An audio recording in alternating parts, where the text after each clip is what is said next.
তাহসিন রিয়াজ, আপনাকে দিয়ে শুরু করতে চাই। নির্বাচনের আগে থেকেই ইলেকশন ইঞ্জিনিয়ারিং এর কথা বারবার এসেছে এবং এটি নিয়ে আসলে রাজনৈতিক দলগুলোর মধ্যেও নানা আশঙ্কা ছিল। এখন আপনাদের জোটসঙ্গী জামায়াতে ইসলামী সরাসরি বলছে নির্বাচনে তাদের যে বিজয় সেটি ছিনিয়ে নেওয়া হয়েছে এবং এর পেছনে ইলেকশন ইঞ্জিনিয়ারিং কাজ করেছে। একই সঙ্গে সাবেক দুজন উপদেষ্টা সৈয়দা রিজওয়ানা হাসান এবং সাবেক উপদেষ্টা বর্তমান পররাষ্ট্রমন্ত্রী ডক্টর খলিলুর রহমানের নামও এসেছে। একটু জানতে চাই এনসিপিও কি এই অভিযোগকে একইভাবে দেখছে কিনা?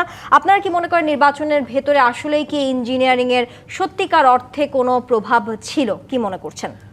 আন্তরিকভাবে ধন্যবাদ জানাচ্ছি যারা আমাকে শুনতে পাচ্ছেন, এবং ধন্যবাদ জানাচ্ছি আমাদের সাথে অত্যন্ত শ্রদ্ধার একজন সহ-আলোচক আছেন ওনাকেও। দেখুন, আপনি যে প্রশ্নটি করেছেন এটার আসলে উত্তর দিতে হলে আমাকে অফিসিয়াল স্টেটমেন্ট ধরে উত্তর দিতে হবে যে আসলে এনসিপির এখানে অবস্থান কি। অ্যাজ লং অ্যাজ এনসিপি, এটা জোটের প্রোগ্রাম ছিল না, ফর ইউর কাইন্ড ইনফরমেশন, এটা জামাতের নিজস্ব একটা কর্মসূচি ছিল, দলগত কর্মসূচি ছিল। কাজে এটা রাজনৈতিক ইতিহাসের দিকে যদি আপনি তাকান, যখন কোনো জোট হয়, জোটের বাইরেও রাজনৈতিক দল পার্টিকুলারলি তার নিজস্ব কর্মসূচি নিয়ে তারা রাজনৈতিক কর্মসূচি পালন করতে পারেন। সেটা আসলে জোটগতভাবে মানে ডিফেন্ড করাটা আমাদের জন্য ভেরি ডিফিকাল্ট। বাট অবভিয়াসলি আপনি যে প্রশ্নটা করেছেন সেটার প্রেক্ষাপট নিয়ে উই ক্যান ডিসকাস ডেফিনেটলি। আসলে অ্যাসপিরেশনটা কি, অ্যাসপেক্টটা কি, বা পয়েন্ট অফ ভিউটা কি। দেখেন, আপনি যখন ইন্ট্রোডাকশনটা দিচ্ছিলেন তখন আপনি যখন বলছিলেন যে নিয়ে আসা হয়েছে রেজওয়ানাকে, এরকম একটা কিছু, তো আমি তখন শুনে জাস্ট হুট করে আমার মাথায় আসলো, আমার কাছে মনে হচ্ছে যে রেজওয়ানা আপাকে কেউ নিয়ে আসা নেই। রেজওয়ানা আপা কেন যেন এই ভিতরকে নিজ দায়িত্বে চলে এসেছেন because of her particular comment. আপনি যখন কমেন্টটা পড়বেন, এটা যেমন রেজওয়ানা আপা নিজেকে ডিফেন্ড করার জন্য বলেছেন না যে তাকে তার খণ্ডিত অংশ প্রচার করা হয়েছে। দেখেন, যে কোনো কমিউনিকেশনের কমপ্লিট কমিউনিকেশন, ইনকমপ্লিট কমিউনিকেশন বলে দুইটা মডেল থাকে, মুড থাকে। কমপ্লিট কমিউনিকেশনটা কি? একটা কমপ্লিট কমিউনিকেশন হচ্ছে যেটা দিয়ে আপনি পূর্ণাঙ্গ কোনো এক অর্থ দ্বারা করাতে পারেন। কোনো একটা বিষয় অনুধাবনের জন্য আপনি মানে বোঝার জন্য আপনার পুরো একটা প্যারাগ্রাফ পড়া লাগে না। লাইক আমি আপনাকে বললাম যে আমি ভালো আছি, এটা একটা কমপ্লিট কমিউনিকেশন। হ্যাঁ, আমি বলতে পারতাম যে আমি কিছুটা অসুস্থ আছি, তারপরে ব্লা ব্লা ব্লা ব্লা। আপনি এখন ওই স্পিচটা দেখেন, যে স্পিচটা নিয়ে আজকে জামাত ইসলামী বিক্ষোভটা ডাক দিয়েছে, সেখানে রেজওয়ানা আপা বলেছেন যে একটা শক্তি যারা বরাবরই নারীদের অধিকার প্রসঙ্গে বিরুদ্ধে অবস্থান নেয়, আমরা সফলভাবে তাদেরকে মানে ক্ষমতা বা এরকম একটা গণ্ডিকে তিনি মেনশন করেছেন। স্পিচটা আমি দেখছিলাম, সেখান থেকে তাদেরকে বাইরে রাখতে পেরেছি। তো এটা একটা কমপ্লিট কমিউনিকেশন। এখন দেখেন, এখানে অনেকগুলো অ্যাসপেক্ট আছে, যেহেতু এইখানে অনেকগুলো ওয়ার্ডের আপনার মানে আপনি ভিন্নভাবে এটাকে ইন্টারপ্রেট করতে পারেন। আইন যেভাবে ইন্টারপ্রেট হয় একজন এক এক রকম করে, সংবিধান কিন্তু এক একজন এক এক রকম করে ইন্টারপ্রেট করে। তো আপনি যদি ওই ইন্টারপ্রিটেশনটা যান, ইন্টারপ্রিটেশনে একটা জটিলতা কিন্তু থেকে যায়। এখন দেখেন, যে কোনো শক্তি সে তো এই অ্যাঙ্গেলের নিজেকে দাবি করতে পারে যে আপনি আমাকে বাইরে রেখেছেন, as long as you claim that. ক্লেইমটা কিন্তু বাইরে থেকে কেউ আশা করে না, আপনাকে কেউ জোর করে করাইও দেয় নাই। আপনি খুব সাবলীলভাবে স্পন্টিনিউয়াসলি একটা স্টেটমেন্ট দিয়েছেন, অ্যান্ড ওই স্টেটমেন্টে হোয়াট ইউ হ্যাভ সেড, আপনি বলছেন যে আমরা সফলভাবে একটা গ্রুপকে বাইরে রাখতে পারছি। তার মানে ওই গ্রুপটা কি? তাহলে ফার্স্ট থিং ইজ মানে that particular group should be defined, যে ওই গ্রুপটা কে, কাকে তিনি আসলে সফলভাবে বাইরে রাখতে পারছেন। এই উত্তরটা আমার কাছে মনে হয় জামাত ইসলামী যদি জানতে চায়, এটা জামাত ইসলামীর একটা গণতান্ত্রিক এবং তার এই জানার অধিকারটুকু তো ডেফিনেটলি এই রাষ্ট্রে আছে, যে এই গ্রুপটা কি, মানে ডিড শি মিন জামাত ইসলামী? তাহলে রেজওয়ানা আপা এটাকে সলভ করে দিতে পারে খুব সহজ। মানে আমি জানি না এই বিতর্কটা কেন রাজপথ বন্ধ গড়ালো। আমি এটা কমপ্লিটলি জামাতের স্ট্র্যাটেজি বা স্ট্র্যাটেজিক একটা পজিশন, আমি সেটাকে সমালোচনা করতে চাই না। বিএনপির নিজস্ব রাজনৈতিক স্ট্র্যাটেজি থাকবে। অর্থাৎ আমার প্রশ্নটা আসলে এটা ছিল যে আপনাদের জোট সঙ্গী যারা জামায়াতে ইসলামীর এই যে ইলেকশন ইঞ্জিনিয়ারিং এর অভিযোগ নির্বাচন পরবর্তী সময়ে, সেটিকে আপনারা কি একইভাবে দেখছেন? আমরা তো এখন একইভাবে দেখছি। কিভাবে দেখছি একটু বলে দিই ছোট করে। দেখেন, যখন একজন উপদেষ্টা, দায়িত্বশীল উপদেষ্টা যখন বলেন যে আমি সফলভাবে কাউকে বাইরে রাখতে পারছি, তাহলে দেখেন এখানে ডেমোক্রেটিক যে আপনার ওয়ার্ক প্লে, এটা তো মানে বিতর্কিত হয়। নির্বাচন তো একটা বিরাট ব্যাপার, নির্বাচন বিতর্কিত হচ্ছে না। তাহলে আপনি যদি বলেন যে আপনি বাইরে রাখতে পারছেন, তাহলে আপনার তো কাউকে বাইরে রাখার রাইট নাই, আপনি উপদেষ্টা হইলেও রাইট নাই। হাসিনা লম্বা সময় ধরে বিএনপিকে বাইরে রাখছে না, এই রাইট কি হাসিনার ছিল? ছিল না। হাসিনা এটা ইলিগালি করছে, আনইথিক্যালি করছে। কাজেই রেজওয়ানা আপা যদি বলে থাকে কাউকে বাইরে রাখছেন, এবং এটা যদি তার কোনো মেকানিজমের কারণে, তার কোনো ইঞ্জিনিয়ারিং কারণে তিনি যদি কাউকে বাইরে রাখেন যেটা ভোটাধিকারের প্রসেসের বাইরে, তাহলে সেটাকে তো আমি ইঞ্জিনিয়ারিংয়ে বলবো। ইঞ্জিনিয়ারিংয়ে বাইরে বলার আমার সুযোগ নাই, এটা আমার দলগত পজিশন না, আমি জাস্ট আপনাকে ডিকোড করে বলতেছি যে গল্পটা কি দাঁড়াচ্ছে আসলে। তো দেখেন অনেকগুলো ডট কানেক্ট করলে একটা পিকচার এখান থেকে আসে, তো পিকচারটা ইজ ভেরি ক্লিয়ার। আর আপনি যদি আমাদেরকে জিজ্ঞেস করেন যে আমাদের পজিশন কি, ভাই আমরা 30টা আসন নিয়ে অলরেডি উই হ্যাভ ফাইলড, আমরা অ্যাকিউজ করেছি, আমরা মানে নির্বাচন কমিশনের কাছে আমরা দ্বারস্থ হয়েছি, এবং আমরা আমাদের তো খুব মানে এভিডেন্ট এই 30টা আসনের ব্যাপারে আমাদের যত রকম এভিডেন্স এখানে প্রোভাইড করা দরকার, এই 30টা আসনে ইঞ্জিনিয়ারিং হয়েছে বা এই 30টা আসনে কারচুপি হয়েছে বা এই 30টা আসনে ভালো ভোট হয়নি, এটা বলার জন্য আমরা দিয়েছি। এখন বাকি সিদ্ধান্ত তো নির্বাচন কমিশন পক্ষ থেকে আসতে হবে, এটা যদি আদালতে করে আদালত পর্যন্ত আসবে, মহামান্য বিচারকরা আছেন, তারা এটার ব্যাপারে শুনানি করবেন, তারা আমাদেরকে একটা জাস্টিসটা এনে দিবে। কাজে আমাদের প্রসঙ্গ দুইটা পয়েন্ট এক ছোট করে শেষ করে দেই। অবভিয়াসলি ইঞ্জিনিয়ারিং নিয়ে আমাদের কোনো সেই নাই, অবভিয়াসলি ইঞ্জিনিয়ারিং নিয়ে 30টা আসন নিয়ে আমাদের ডিবেট আছে, আমরা বলেছি, এবং পার্টিকুলারলি এই গুমরজালটা এই রেজওয়ানা আপা সলভ করে দিতে পারেন খুব সহজেই। তিনি বলে দেখ কাকে তিনি বাইরে রেখেছেন, এবং ওনার ইথিক্যালি বা পলিটিক্যালি বা মানে ডেমোক্রেটিক্যালি তার এই রাইট আছে কিনা। এরপরে আমি আপনার কাছে আসবো সাবেক উপদেষ্টা এবং বর্তমান পররাষ্ট্রমন্ত্রী ডক্টর খলিলুর রহমানের যে নাম এসেছে সেই বিষয়টি নিয়ে একটু আসতে চাই। প্রকৌশলী হাফিজ খান সোহেল, একই প্রসঙ্গে আসতে চাই। আসলে এই যে জামায়াতে ইসলামী এখন বলছে তাদের পক্ষে ভোট বিপ্লব হয়েছে, পরিকল্পিতভাবে সেই ফলাফল আসলে বদলে দেওয়া হয়েছে, এবং সেখানে দুজন সাবেক উপদেষ্টার আসলে ভূমিকা নিয়েও প্রশ্ন উঠছে। আপনারা এই অভিযোগকে আসলে কিভাবে মূল্যায়ন করছেন, এবং এটিকে আসলে ইঞ্জিনিয়ারিং হিসেবে আপনারা এই ইঞ্জিনিয়ারিং যে হয়েছে ওনারা বলেছেন, এনসিপিউ পক্ষ থেকে তাহসিন রিয়াজও বললেন, এটিকে আসলে ইঞ্জিনিয়ারিং এর পর্যায়ে ফেলবেন নাকি আসলে নির্বাচন পরের যে পাল্টা অভিযোগ আমি বলছিলাম শুরুতে, সেটি আপনাদের মতামত কি বলে? ধন্যবাদ আপনাকে, ধন্যবাদ সহ আলোচককে। আমার বক্তব্য খুব সিম্পল। গণতান্ত্রিক প্রক্রিয়ায় একটা সুষ্ঠু অবাধ নির্বাচন হয়েছে বাংলাদেশে। আমার জানা মতে এটা একটা অকল্পনীয় সুন্দর নির্বাচন, যেখানে কোনো ব্যক্তির মৃত্যু হয়নি, যেখানে কোনো ভোট কেন্দ্র দখল হয়নি বা ভোট বাক্স ছিনতাই হয়নি, যেটা গত 100 বছরের প্রতিনিয়ত ঘটনা। আপনাদের যদি কোনো কমপ্লেন থাকে বা জামাতের যদি কোনো কমপ্লেন থাকে, যেমন উনি বললেন যে ওনারা প্রত্যেকটা আসনে অনিয়মের কথা তুলে ধরেছেন, নির্বাচন প্রক্রিয়ায় নির্বাচন কমিশনে জানিয়েছেন, that is the perfect way to the process. এবং আপনি যদি কোনো অন্যায় বা কোনো অনিয়ম হয়ে থাকে, there is a process, you should file it. If you don't agree with the নির্বাচন commission, then you can go for the court, যেটা উনি বলেছেন। That's the way to it should be move. আর ওনারা যেটা বলতেছেন সূক্ষ্ম কারচুপি, আমি মনে করি সূক্ষ্ম কারচুপি যদি হয়ে থাকে সে জনগণ করেছে, আমরা করিনি, জনগণ তাদের রায় দিয়েছে। আর যদি সূক্ষ্ম কারচুপির ওনাদের কাছে ন্যূনতম কোনো এভিডেন্স বা ন্যূনতম কোনো প্রমাণ থাকে, সে ওনারা উপস্থাপন করতে পারে। কিন্তু রাজনৈতিক ভাষায় আপনি কথা বলবেন, এটা 5ই আগস্ট এই কারণে হয়নি। ওনাদের মতো জেনজিরা যে 5ই আগস্ট করেছে, যত রক্ত ঝরেছে, তারা চায় একটা স্বচ্ছ রাজনীতি, একটা সুন্দর রাজনীতি, দেশ গড়ার রাজনীতি। আপনি এখানে সেই বস্তা পচা আগের 17 বছরের রাজনীতি করলে there will be no result come out. আর আপনি রেজওয়ানা ওনার কথা বলছেন, খলিলুর রহমানের কথা বলছেন, রেজওয়ানা আহমেদের কি নির্বাচনে কোনো ভূমিকা ছিল? উনি কি কোথাও কোনো ইঞ্জিনিয়ারিংয়ে সহযোগিতা করেছে বা কোথায় কি করেছে? ওনার এভিডেন্স দেখাক। বা খলিলুর রহমান সাহেবের কথাও যদি বলে থাকে, ওনারা এখানে তো একটা স্বচ্ছ প্রক্রিয়া। আপনি বলার জন্য বলবেন, অ্যাকচুয়ালি সেটা না, ঘটনাটা অন্য জায়গায়। ঘটনাটা খুব সিম্পল। জামাতে ইসলাম বিগত তত্ত্বাবধায়ক সরকারের আমলে আনকন্ডিশনালি ক্ষমতা ভোগ করছিলেন। তারা আনকন্ডিশনালি বিভিন্ন ভিসি, বিভিন্ন ব্যাংক, বিভিন্ন সচিব, বিভিন্ন ডিসি তাদের লোক নিয়োগ করেছে, যে কারণে জামাত ইসলামের 1-to-1 পয়েন্ট আপনারা দেখেন। জামাত ইসলামের নির্বাচনের আগে কি বলেছে? পিআর ছাড়া তারা নির্বাচন করবে না। তারপরে তারা কি বলেছে? গণভোট আগে না হলে নির্বাচন করবে না। তারা একটার পর একটা ইস্যু এনেছে। কি কারণে? খুব সিম্পল, তারা নির্বাচনটাকে পিছাতে চেয়েছে। কেন পিছাতে? জামাত ইসলাম খুব ভালো করে জানে তারা নির্বাচনে জিতবে না, খুব ভালো করে জানে। যদি তারা নির্বাচনে জিতবেই, তাহলে কিন্তু তারা নির্বাচনের পিছানোর কথা বা এই সমস্ত ইস্যু আনতেন না। এখন তারা দেখতে পাচ্ছেন খুব সিম্পল, তারা ক্ষমতা আগের মতো ভোগ করতে পারছেন না, বিভিন্ন জায়গায় তারা প্রতিহত হচ্ছেন বা তাদের মতো করে হচ্ছে না। এই কারণে তাদের তর সইছে না, তারা রাস্তায় চলে আসে। আপনারা আসতে পারেন, but it does not work, it will not be working, because বাংলাদেশের মানুষ ভোট দিয়েছে স্বতঃস্ফূর্তভাবে, রেজাল্ট এসেছে, সেখানে কোথাও কোনো ত্রুটি বিচ্যুতি হয়নি আমার জানার মতে। যদিও হয়ে থাকে সেখানে process, you should follow it and it will be wait for the next step. But এই রাজনীতির মাঠ গরম করার জন্য করতে গেলে আপনি যদি সে আগের রাজনীতি করতে, ইট will B not working, it's clear. এবং জেএনজি বাংলাদেশের রাজনীতি যে 5ই আগস্ট ঘটেছে, এখানে যদি আমরাও যদি এরকম করি, আমরাও করতে পারবো না। টোটালি রাজনৈতিক মোটিভেশন, রাজনৈতিক ক্রাইটেরিয়া চেঞ্জ হয়ে গিয়েছে। বাস্তবতাকে ফেস করতে হবে, মানুষের জন্য কাজ করতে হবে। It is very simple.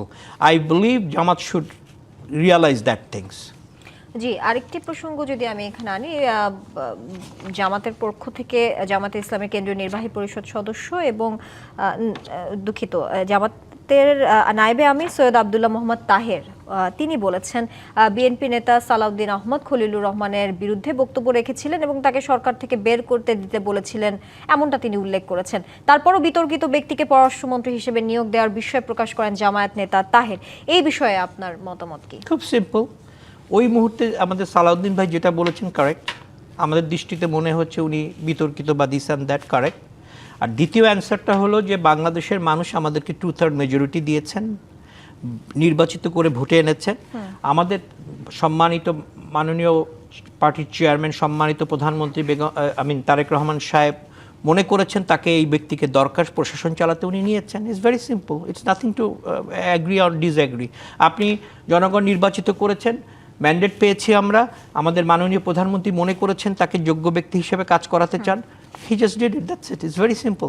BNP নেতা সালাউদ্দিন আহমদ খলিলুর রহমানের বিরুদ্ধে বক্তব্য রেখেছিলেন, যেটি নিয়ে আসলে জামাতের নায়েবে আমির বলেছেন যে এখন সেই বিতর্কিত ব্যক্তিকে আবার পররাষ্ট্রমন্ত্রী হিসেবে নিয়োগ দেওয়ার বিষয়ে প্রকাশ করেন তিনি অভিযোগও করেছেন উনি বিএনপির সঙ্গে নিশ্চয়ই গোপনে এমন এক কন্ট্রাক্টে গেছেন যেটি বিএনপি স্বার্থ সংরক্ষণের জন্য উলঙ্গভাবে ভূমিকা রেখেছে। একটু জানতে চাই এখানে যে কন্ট্রাক্টের কথা বলা হয়েছে এবং যেমনটা প্রকৌশলী হাফিজ খান সোহেল বলেছেন, এই দুটো নিয়ে আপনার মতামত জানতে চাই এবং কন্ট্রাক্টের বিষয়টি নিয়েও একটু বিস্তারিত জানতে চাই। দেখেন, ওই কন্ট্রাক্ট কীভাবে হয়েছে এটা তো আসলে আমাদের জানার সুযোগ নেই। যদি বিএনপি আর খলিল ভাইয়ের মধ্যে হয়ে থাকে, এটা ডেফিনেটলি হিডেন একটা কন্ট্রাক্ট। বাট অ্যাপ্রোচটা কি? অ্যাপ্রোচটা হচ্ছে ইজ ভেরি সারপ্রাইজিং। ধরেন আপনি একজন মানুষকে হচ্ছে মানে রীতিমতন বিতাড়িত করার জন্য বিরাট বড় সমাবেশ করলেন। আপনি তাকে বিতাড়িত করার জন্য আপনার দলের টপ অর্ডার থেকে শুরু করে লোয়ার অর্ডার, মিড অর্ডার সবাই মিলে বক্তব্য দিলেন এবং খুব ডেসপারেট ওয়েতে আপনি এই ব্যাপারটাকে সামনে আনলেন এবং খুবই মানে সালাউদ্দিন ভাইয়ের ওই স্পিচটা আপনি শুনবেন। সালাউদ্দিন ভাই আমাদেরকে মানে বোকা ভাববেন না, এই টাইপের একটা আলাপ উনি দিচ্ছেন, মানে হাউ ডেসপারেট হি ওয়াজ। তো এত ডেসপারেট একটা মানে পজিশন থেকে, এত রিজিড একটা পজিশন থেকে just all of a sudden যখন কোনো কিছু ঘুরে যায়, ধরেন একটা পজিটিভ যদি নেগেটিভ হয়ে যায়, একটা নেগেটিভ যদি হুট করে পজিটিভ হয়ে যায়, এই প্রশ্নটা অ্যারাইজ হওয়াটাই স্বাভাবিক, এটা অস্বাভাবিক কোনো প্রশ্ন না। কাজেই দেখেন ভাই যেটা বলছিলেন যে এটা মানে খুবই simple, it's not that simple আসলে, রাদার ইটস কমপ্লিকেটেড। এবং আপনি এটা দেখেন BNP even they are believing it's complicated. This is why দেখেন আপনি বিএনপিকে কষ্ট করে এখন কী দিন আসছে, বিএনপি ইয়াকে খলিল ভাইকে মানে পদত্যাগ করানোর জন্য পুরো দমে একেবারে অল আউট আন্দোলন করছে। এখন এই খলিল ভাইকে তাদেরকে ডিফেন্ড করতে হচ্ছে। খলিল ভাইকে কেন, খলিল ভাই যোগ্য লোক, মানে দেখেন যোগ্যতা কি রাতারাতি বাড়ে কমে? অবভিয়াসলি উত্তর হচ্ছে না। যোগ্যতাটা একটা প্রসেস, এটা একটা অ্যালগোরিদমে চলে, এটা একটা ক্রোনোলজি আছে, তাই না? কাজে ধরেন ব্যাপারটা কীরকম যে খলিল ভাই নির্বাচনের দিন পর্যন্ত বা আগের মাস পর্যন্ত খলিল ভাই অযোগ্য ছিল, 1 মাসের মধ্যে একজন পররাষ্ট্র উপদেষ্টা হওয়ার মতন যোগ্য হয়ে গেল। এইভাবে তো যোগ্যতা বাড়ে কমে না। না আপনি আজকে এখানে জব করছেন, you have been experiencing, right, you have been learning, তারপর না এসে আপনি আমাদের সামনে বসে আপনি প্রশ্ন করছেন, আমরা উত্তর দিচ্ছি, অনেকের মন্ত্রমুগ্ধের মতন হয়তো শুনছে। কাজেই দেখেন ব্যাপারগুলো ড্রামাটিক না, ব্যাপারগুলো র্যাশনাল, এবং এটা র্যাশনালি আপনাকে ডিল করতে হবে। এবং শুধু কি আমরা দেখেন আমরা শুধু প্রশ্ন করছি ব্যাপারটা তো তা না, বিএনপির অ্যাক্টিভিস্ট যারা আছে, যারা বিএনপিকে সোশ্যাল মিডিয়াতে বিভিন্ন ধরনের প্ল্যাটফর্মে যারা ডিফেন্ড করে, তারাও পর্যন্ত সারপ্রাইজ হয়েছে। তারা যে ধরনের কমেন্ট করছে মানে খুবই মানে সারপ্রাইজিং কমেন্ট করছে তারাও, যে মানে হাউ ইটস পসিবল যেই খলিল ভাই। কাজে দেখেন সবচেয়ে চ্যালেঞ্জিং কোশ্চেনটা আপনার যে উত্তরটা এই প্রসঙ্গে আছে, সবচেয়ে চ্যালেঞ্জিং প্রসঙ্গটা কি জানেন? প্রসঙ্গটা হচ্ছে যে খলিল সাহেব তখনও এক্সিস্টিং ফরেন অ্যাডভাইজার, এবং একজন ফরেন অ্যাডভাইজার, ধরেন তার ডিসিপ্লিনটা বাদ দিলাম, ফরেন, সে তো adviser, acting adviser means what, means তার বিরাট রকম ক্যাপাসিটি ওই ডিউরিং দি ইলেকশন পিরিয়ড ওই সময় তার ছিল। কাজেই এই প্রসঙ্গ যদি এখন আমি উত্থাপন করি, যেমন দেখেন ভাইস ভার্সাটা কি, ভাইস ভার্সা হচ্ছে এই টকশোগুলোতে আপনার এই আলাপটা শুনছেন না, যে আমাদের 3 জন উপদেষ্টা আছে, এই 3 জন উপদেষ্টা থাকলে ইলেকশন কোনো দিন নিরপেক্ষ হইতে পারে না, কোনো দিন হবে না, এদেরকে পদত্যাগ করতে হবে। এই নিরপেক্ষতাটা ইনশোর করার জন্যই তো উপদেষ্টারা পদত্যাগ করলেন, যদিও তারা করতেনি, এটা তারা অনেক আগে থেকে বলছেন ভাই we are not here for long, আমরা যাবই। কাজে ইলেকশনের নিরপেক্ষতার জন্য আপনাদেরকে পদত্যাগ করালেন, পদত্যাগের জন্য দাবি রাইজ করলেন, ফিল্ডে গেলেন, ডেমনস্ট্রেশন হলো, ম্যানি মোর, ন্যারেটিভ হলো, কত কিছু হলো, তারা পদত্যাগও করলো। তাহলে এখন আমি যদি বলি যে আপনার লুকায়িত উপদেষ্টা তো পদত্যাগ করলো না, না, একজন মানুষ একটা দিনের জন্য, একটা সকালের জন্য তিনি দায়িত্ব থেকে পদচ্যুত হননি। তিনি একদিন আগে পররাষ্ট্র উপদেষ্টা ছিলেন, একদিন পরে সে পররাষ্ট্র মন্ত্রী হয়ে গেলেন। তাহলে এখন যদি এই প্রশ্নটা আমি রাইজ করি, দেখেন পুরোটা রেশনাল ডিসকাশন, আই গেস যারা শুনবেন তারা ডিফাইন করতে মানে এটাকে বুঝতে পারবেন যে আমি যদি এই প্রশ্নটা করি, আমি তবে ইরেশনাল কোনো গ্রাউন্ড থেকে এই প্রশ্নটা করবো না। জামাত ইসলামী যদি এই প্রশ্নটা করে, জামাত ইসলামী গ্রাউন্ডটা একেবারে ফেলে দেওয়ার মতন গ্রাউন্ড না। কাজে এই প্রশ্ন তো আপনাকে সম্মুখীন হইতে হবে, আপনাকে এটার উত্তর দিতেই হবে। রাদার আপনি আমাকে কনভিন্স করেন যে না ভাই সে গুপ্ত অ্যাডভাইজার ছিল না আপনার। জি, সেই কনভিন্সিং কথা প্রসঙ্গ যেটা এসেছে সেটি ঘিরেই যদি প্রকৌশলী হাফিজ খান সোহেল আপনার কাছে আসি, একটু ভিন্নভাবে বলতে চাই। খলিলুর রহমানকে লন্ডন ষড়যন্ত্রের হোতা বলেছেন সৈয়দ আব্দুল্লাহ মোহাম্মদ তাহের, জনাব সৈয়দ আব্দুল্লাহ মোহাম্মদ তাহের। তিনি আরও বলেছেন সেখান থেকে তিনি সরকারকে মোটিভেট করে, ষড়যন্ত্র করে বর্তমানে যারা সরকারে আছেন তাদের সুবিধা দেওয়ার জন্যই অব্যাহতভাবে কাজ করেছেন এবং রিওয়ার্ড হিসেবে তাকে পররাষ্ট্রমন্ত্রী হিসেবে নিয়োগ দেওয়া হয়েছে, এমনটা তিনি তার বক্তব্যে উল্লেখ করেছেন। এবং যেমনটা তাহসিন রিয়াজও বলছেন, একদিনের জন্য তিনি পদত্যাগ করেননি, তিনি উপদেষ্টা পরিষদেও ছিলেন, তখনকার সময়ে অন্তর্বর্তীকালীন সময়েও তিনি দায়িত্ব পালন করেছেন। যখন সাবেক উপদেষ্টা আসিফ মাহমুদ সজীব ভুঁইয়া পদত্যাগ করেছেন তখনও তিনি পদত্যাগ করেনি, এখন তিনি আবার যে মন্ত্রী হয়েছেন। এই যে রাতারাতি যোগ্যতার যে কথাটাও তাহসিন রিয়াজ বলেছেন, এই সব মিলিয়ে তাদের যে অভিযোগগুলো সবগুলো যদি মিলিয়ে আমি আপনার কাছে আবারও জানতে চাই, এটি আসলে কতটা যৌক্তিক? দেখুন, বাংলাদেশে ক্ষমতার পরিবর্তন এবার যেটা হয়েছে তো একটা স্বচ্ছ নির্বাচনের মাধ্যমে। আপনারা এলিগেশন আনতে পারেন, এটা সত্যি যে স্বাভাবিক দৃষ্টিতে যদি দেখেন, এক পক্ষ নির্বাচন দেরিতে চেয়েছে আর বিএনপি নির্বাচন অন টাইমে চেয়েছে, বরঞ্চ আরও আগে চেয়েছে। আমার বিশ্বাস তত্ত্বাবধায়ক সরকার বা ইন্টারিম গভর্নমেন্টের চিফ প্রফেসর ইউনূসও চেয়েছেন অন টাইমে হতে। এখন ওই যে আগে বললাম, জামায়াত ইসলাম সহ যারা স্টেক হোল্ডার ছিল ক্ষমতা বা সরকারের বিভিন্ন স্থানে তাদের যে প্রভাব বিস্তার করছিল, সেগুলো হয়তো আপার লেভেলে খলিলুর রহমান সাহেব নির্বাচন করার পিছনে হয়তো তার ভূমিকা থাকতে পারে, স্বাভাবিক, সে ফরেন অ্যাডভাইজার। এখানে তো আমাদের বুঝতে হবে যে ফরেন কান্ট্রি যারা রিলেটেড, ইন্ডিয়া বলেন, আমেরিকা বলেন বা চীন বলেন, all country, because everybody wants stable government as elected government. That was the main target. এখন ওই যে বললাম, জামাত ইসলাম বা অন্য যারা ক্ষমতা এনজয় করছিলেন তারা চাচ্ছিলেন আরও পিছিয়ে, কারণ তারা জানতেন তারা নির্বাচনে জিতবেন না। So that's why they are doing like that. And other hands Khalilur Rahman সাহেব অথবা যারা এই দায়িত্বে ছিলেন তারা চেষ্টা করছিলেন একটা সুষ্ঠু সময়, মানে সঠিক সময় নির্বাচন। আপনাকে দেখতে হবে নির্বাচনটা সঠিক হয়েছে কিনা। আপনারা এই প্ল্যাটফর্মটা পেয়েছি, আমি একটা, কিন্তু নিয়ম অনুযায়ী পদত্যাগ করার তো কথা ছিল। উনি কি নির্বাচন করেছেন?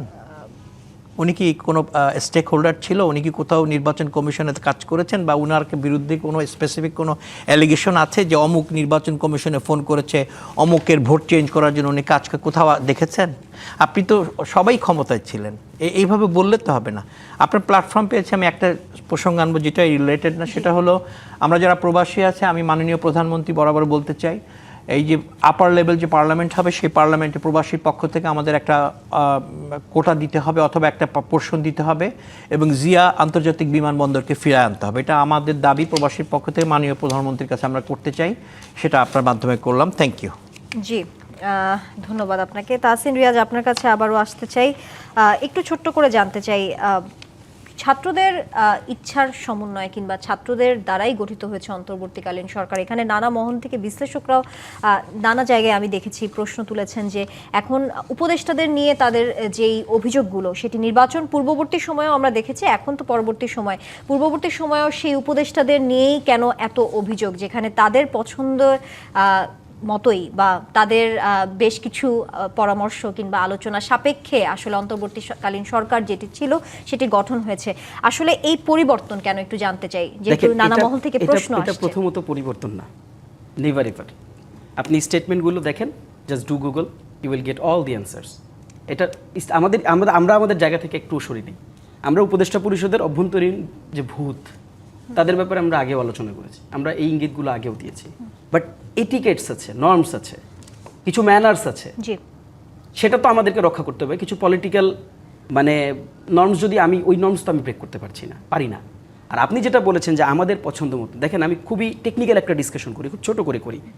আমার পছন্দ মতন হবে কি করে বলেন? আমার তো পলিটিক্যাল লেগেসি নাই। আমি ব্যাপারটা তো এরকম না যে মানে we have been doing politics for last 20 years. যারা 20 ইয়ার্স 30 ইয়ার্স, এটা আমি দোষের কিছু বলছি না। ধরেন যারা বাংলাদেশ পরবর্তী সময় থেকে আজ অবধি ধরেন রাজনীতি করছে, তাদের ছাত্র সংগঠনগুলো থেকে বেরিয়ে বিভিন্ন ধরনের ডিসিপ্লিনারিতে তারা গিয়েছে। তাদের ছাত্র সংগঠনদের লেগেসি ধরে কেউ বিসিএসে ভালো করেছে, কেউ ফরেন মিনিস্ট্রিতে আছে, কেউ অ্যাডমিন ক্যাডারে আছে, কেউ বিভিন্ন জায়গায় আছে। কাজেই দেখেন, মানে আপনি আপনার পছন্দের লোক বাছাই করে নিতে পারেন। ভাই আমি তো রাজনীতিতেই ছিলাম না, আমি আমার পছন্দের লোক তো বাছাই করার আমার সুযোগ নাই। এমন তো না যে আমি 20 বছর ধরে রাজনীতি করি, আমার ছাত্র সংগঠন ছিল, তারা বিভিন্ন সময় বিভিন্ন জায়গায় আছে, এখন আমি জিতছি, কাজে আমি এখন আমার 92 সালে ছাত্র দলের সভাপতি ছিল, সে এখন একটা অ্যাডমিন ক্যাডারে আছেন, তারা ধরে নিয়ে এসে আমি ফরেন মিনিস্ট্রি সচিব করলাম। বা জামাত ইসলামী ধরেন ছাত্র শিবিরের কোনো একটা বিশ্ববিদ্যালয়ের সভাপতি, সে ধরেন বিসিএস ক্যাডার হয়ে কোনো একটা জায়গায় আছেন অ্যাডমিন ক্যাডার হিসাবে, তাকে হয়তো মানে লো ডাউন করে রাখা হয়েছিল বিভিন্ন সময় বৈষম্য করে, তাকে এনে আমি প্রাইস পোস্টিং করলাম, একটা জায়গায় গিয়ে দিলাম যে আপনি হলো এই স্থানীয় সরকার সচিব। এটা তো আমার সুযোগ নাই। কাজে দেখেন আমার পছন্দ মতন হয়েছে, এটা লজিক্যালি রাইট না। না ধরেন আপনাকে বলতো না একটা বেসিক লজিকের উপর দাঁড়িয়ে, তাহলে কার পছন্দ মতন হয়েছে? কোশ্চেন ইজ, যদি আমার পছন্দ মতন না হয়ে থাকে, আমার পছন্দ মতন হওয়ার সুযোগই নাই আসলে, যেটা আমি আপনাকে বললাম। তাহলে আমার পছন্দ মতন না হয়ে থাকলে মাহফুজ সাবেক উপদেষ্টা তিনি এটার একটা সুন্দর কাউন্টার দিয়েছিলেন যে দেখেন এটা যেটা হয়েছে ওই সময়গুলোতে। এখানে আরেকটা মজার মানে ইস্যু আমি রিলেট করে দিব, আপনি দেখবেন যে এটা মিলে যাবে অঙ্কটা। যেমন মাহফুজ সাহেব তখন বলেছিলেন যে দেখেন আমাদের তো কারো কাছে যাওয়ার সুযোগ ছিল না, তখন political party, top surface political party BNP, Jamaat and others many, তো আমরা সবার সাথেই তখন বসেছি, সবার কাছ থেকেই পরামর্শ করা হয়েছে। যেমন দেখেন অর্থ উপদেষ্টা, হু ওয়াজ হি? অর্থ উপদেষ্টা is a very close friend of Mirza Fakhrul Islam Alamgir. এখন তাইলে তিনি কীভাবে করে আসলেন? তা আমার পছন্দের লোক না, তার মানে ওনাকে ডেফিনেটলি কেউ না কেউ সাজেস্ট করছেন। এখন খলিল ভাই দেখেন, খলিল সাহেবকে বলা হচ্ছে যে তিনি অন্যতম কুশীলক, তার ডেফিনেটলি খলিল সাহেবকে কেউ না কেউ সাজেস্ট করছিলেন।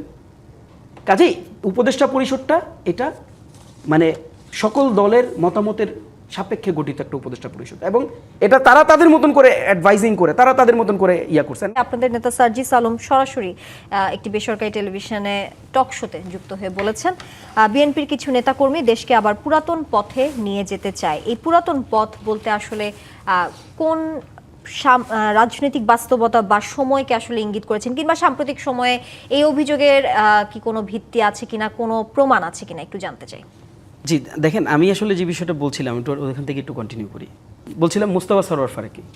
দেখেন ফারুকী ভাইয়ের তো পলিটিক্যাল আপব্রিঙ্গিং নাই।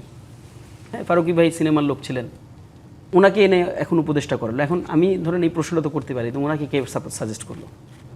এবং আপনার মনে থাকার কথা, ফারুকী ভাইকে যখন উপদেষ্টা করা হলো পুরো 3-4 দিন ধরে এটা নিয়ে আলোচনা হলো, আওয়ামী লীগের লেসমেন্ট স্যার হ্যান ত্যান নানাবিধ অনেক আলাপ আলোচনা হলো না।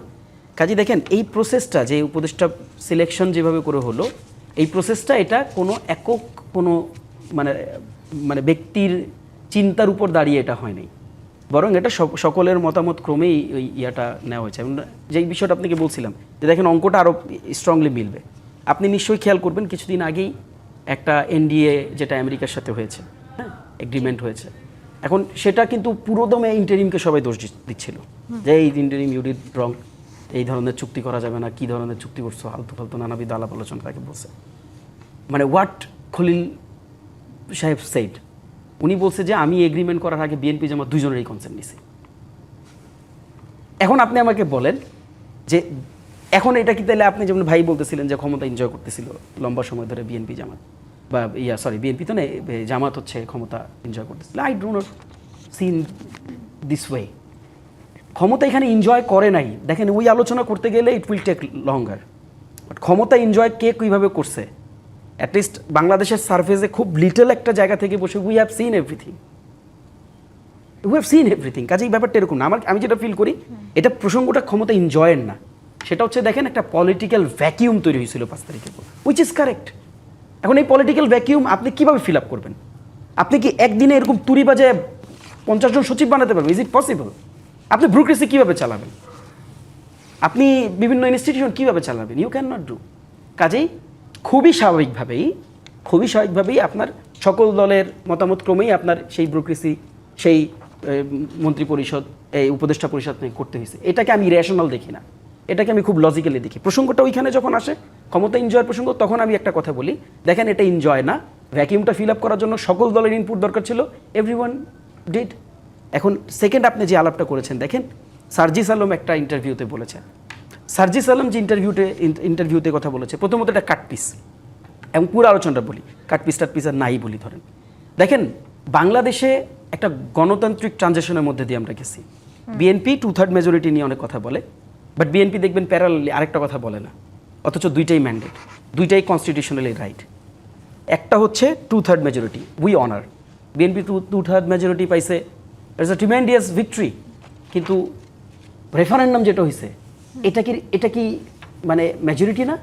এই রেফারেন্ডাম, আপনি হিস্ট্রি অফ রেফারেন্ডাম দেখেন, রেফারেন্ডাম সবচেয়ে পাওয়ারফুল ডেমোক্রেটিক টুলসগুলোর একটা। এটা আমার দেশের জন্য না, এই যে আজকে ইরানের বাস্তবতা দেখেন, Iran did referendum 3 Times after the revolution. আমি শেষ লাইনটা বলি, দেখেন সার্জিস যে বিষয়টাকে ইঙ্গিত করছে, এই মব কালচার আমরা বলছি, মব কালচার আমরা দেখবো না। ওমা, নির্বাচন হয়ে গড়াইলো না, প্রধানমন্ত্রী শপথ নিতে পারলো না, আমরা দেখলাম মনসুর সাহেব কীভাবে করে ধরে একেবারে লিটারেলি দি ভেরি ন্যাস্টি ওয়েতে আপনি তাদেরকে নিয়ে বের করে নিয়ে আসলেন। মব কি আপনাদের জন্য? অন্য কেউ করলে সেটা মব, আর আপনি করলে সেটা বিক্ষোভ। This should not be the way. তার আগের দিন ইয়া ভাই বলেছিলেন কি, আপনার সালাউদ্দিন ভাই বলেছিলেন বাংলাদেশে মব কালচারের কবর রচনা হয়েছে। পরের দিন দেখলাম কবর থেকে মুর্দা এসে হাজির, মব কালচার করতেছে। ভাই this is how they are doing. Same আপনি দেখলেন, আপনি দুর্নীতি। এখন আপনি বলতে পারেন ভাই আমি আমার এই ট্রাম্প অ্যাডমিনিস্ট্রেশন চেঞ্জ হয় না, যখন প্রাইম মিনিস্টার প্রেসিডেন্ট চেঞ্জ হয়, অ্যাডমিনিস্ট্রেশন হইতে পারে, কিন্তু ভাই একটা আলাপ, লাস্ট ওয়ার্ড বলে দিই, সাংবিধানিক প্রতিষ্ঠান বলে একটা আলাপ আছে। সাংবিধানিক প্রতিষ্ঠান আপনাকে যোগ্যতার ভিত্তিতে করতে হবে। আপনি পলিটিক্যাল প্রাইস পোস্টিং করেন, সেই জায়গাটা ভাই আপনি সরকার গঠন করছেন, আপনি করবেন, ইটস ওকে, আপনি আপনার প্রশাসনিক লোক দিয়ে করেন, বাট সাংবিধানিক প্রতিষ্ঠানে you can not do this. এটা লজিক্যালি আপনি পারেন না। জি, তাহসিন রিয়াজ যেমনটা বলছিলেন, এবং আমরা অনুষ্ঠানের একদম শেষ পর্যায়ে আছি। জনাব হাফিজ খান সোহেল, একটু জানতে চাই, এই যে পুরো বিতর্ক এখন একটু আগে যে আমরা আলোচনা করলাম, সমালোচনাও হলো, একদিকে যেমন ইলেকশন ইঞ্জিনিয়ারিং এর অভিযোগ উঠেছে, অন্যদিকে বলা হচ্ছে বক্তব্য খণ্ডিতভাবে ব্যাখ্যা করা হচ্ছে। এটাই আসলে পুরো আলোচনার যে সামারি, সেটাই আমি আপনাকে বলছি। আপনার দৃষ্টিতে এখন আসলে সবচেয়ে জরুরি কি? কারণ এই সব অভিযোগ আসলে সামনে যে গণতন্ত্রের জন্য বেশ উদ্বেগজনক, এমনটাও অনেক জায়গা থেকে শঙ্কা প্রকাশ করছে। আপনার দৃষ্টিতে এখন প্রশাসনকে ঘিরে, নির্বাচনী প্রশাসনকে ঘিরে এই যে অভিযোগগুলো, পাল্টাপাল্টি অভিযোগ চলছে, এখানে আসলে জরুরি কি পদক্ষেপ নেওয়া উচিত বলেন? আমার দৃষ্টিতে এখন দেশকে এগিয়ে নিয়ে যাওয়ার জন্য সবাইকে একসাথে কাজ করতে হবে। আপনাদের যদি স্পেসিফিক কোনো অভিযোগ থাকে বা স্পেসিফিক কোনো কারণ থাকে, আপনারা প্রসেস অনুযায়ী আগাতে পারেন, প্রসেস অনুযায়ী অ্যাপ্লাই করতে পারেন, কোর্টে যেতে পারেন, কিন্তু এন্ড অফ দ্য ডেতে আপনাদেরকে বুঝতে হবে একসাথে কাজ করতে হবে। আমি মনে করি এই যে উনি যে বললেন যে একটা ভ্যাকিউম ইজ ট্রু, আমার বিশ্বাস আমাদের বাংলাদেশের ছেলেমেয়েরা কখনোই দেখবেন, যারা ব্রিলিয়ান্ট ছেলেমেয়েরা তারা একটু সুযোগ পেলেই বিদেশে চলে যায়। আমরা চাই ওই সমস্ত ছেলেমেয়ে যারা পড়াশোনা করছে, ইনক্লুডিং মাইসেলফ বা হোয়াট এভার, যারা এক্সপার্টিস, তারা দেশে ফিরে আসুক, দেশের জন্য কিছু কন্ট্রিবিউট করুক। এখন আমাদের সময় এসেছে, সুযোগ এসেছে, আপার পার্লামেন্ট সহ সরকারের বিভিন্ন পর্যায়ে সুযোগ এসেছে, বিভিন্ন সেক্টরের যারা এক্সপার্টিস, বাংলাদেশি ছেলে মেয়ে বা বাংলাদেশি যারা কাজ তারা ফিরে আসার সুযোগ হয়েছে। আমার বিশ্বাস আমাদের মাননীয় প্রধানমন্ত্রী সেই সুযোগ আমাদেরকে দিবেন। এবং আমি মনে করি আইন শৃঙ্খলা এবং অর্থনীতি এই দুইটা আমাদের জন্য খুবই ইম্পর্ট্যান্ট। আইন শৃঙ্খলা খুব কঠোর হাতে দমন করতে হবে এবং অর্থনীতিতে আমাদেরকে স্ট্রং হতে হবে। বাংলাদেশ ব্যাংকের গভর্নর যে বিতর্ক হয়েছে, আমার বিশ্বাস উনি ওনার কাজের মাধ্যমে প্রমাণ করবেন যে উনি আমাদের মাননীয় প্রধানমন্ত্রী যে সিদ্ধান্ত নিয়েছেন সেটাই সঠিক। ওনার বিরুদ্ধে যে সমস্ত কথা বলা হচ্ছে ওনার কাজের মাধ্যমেই ওনাকে প্রমাণ করতে হবে উনি দেশের জন্য কাজ করবেন, দেশের স্বার্থ রক্ষার জন্য কাজ করবেন এবং সেই কাজের মাধ্যমেই উনি সবাইকে বুঝিয়ে দিবেন আমাদের মাননীয় প্রধানমন্ত্রী যেটা করেছেন সেটা সঠিক। আর যদি সেটা না হয়, he will face the consequence. আর আমাদের প্রধানমন্ত্রী বলেই দিয়েছেন 6 মাসে প্রত্যেকে কাজের রিপোর্ট দিবে, সেই অনুযায়ী উনি ডিসিশন নেবে। আপনারা যদি মনে করে থাকেন যে আগের মতো ভুল করেই যাবে আর উনি থেকেই যাবে, নো, 5ই আগস্ট সেই জন্য হয়নি। 5ই আগস্ট হয়েছে মানুষের গণতান্ত্রিক অধিকার ফিরে পাওয়া, মানুষের ভোটাধিকার ফিরে পাওয়া এবং সমস্ত কিছু ন্যায্য সমালোচনার মাধ্যমে এগিয়ে যাওয়া। আমার দৃষ্টিতে আইন শৃঙ্খলা এবং অর্থনীতি, এটা দুইটা যদি আমরা ইনশাল্লাহ ঠিক করতে পারি, দেশ অনেক দূর এগিয়ে যাবে। এবং রাজপথের যে অভিযোগগুলো যেগুলো নিয়ে আসলে নানা মহলে আসলে উদ্বেগ সৃষ্টি হচ্ছে কিংবা শঙ্কার সৃষ্টি হচ্ছে, এগুলো আসলে কতটা যৌক্তিক? কারণ আমরা তো একটি শান্তিপূর্ণ পরিবেশ চেয়েছিলাম, শান্তিপূর্ণ দেশ চেয়েছিলাম। এখন যদি এই অভিযোগগুলো সামনে আসে তাহলে তো নির্বাচনকেও প্রশ্নবিদ্ধ করার একটি পথ থাকছে। সেই বিষয়ে কি বলবেন? আমার মনে হয় যে জামাত ইসলাম যেটা করছে তাদের বুঝে শুনে এগানো উচিত। এখন আমরা প্রত্যেকে, শুধু জামাত ইসলাম না, আমাদের প্রত্যেক দল, বিরোধী দল, প্রত্যেকের চিন্তা করা উচিত 5ই আগস্টে এতগুলো ছেলেমেয়ে প্রাণ দিয়েছে, মানুষের গণতান্ত্রিক অধিকার ফিরে এসেছে, সহনশীলতার মাধ্যমে, যুক্তিতর্কের মাধ্যমে এগোতে হবে। এখানে রিজিড কিছু করা যাবে না। জি, নিশ্চয়ই। আপনাদের দুজনকে ধন্যবাদ আজকে আমাদের আয়োজনে এসে সময় দেওয়ার জন্য।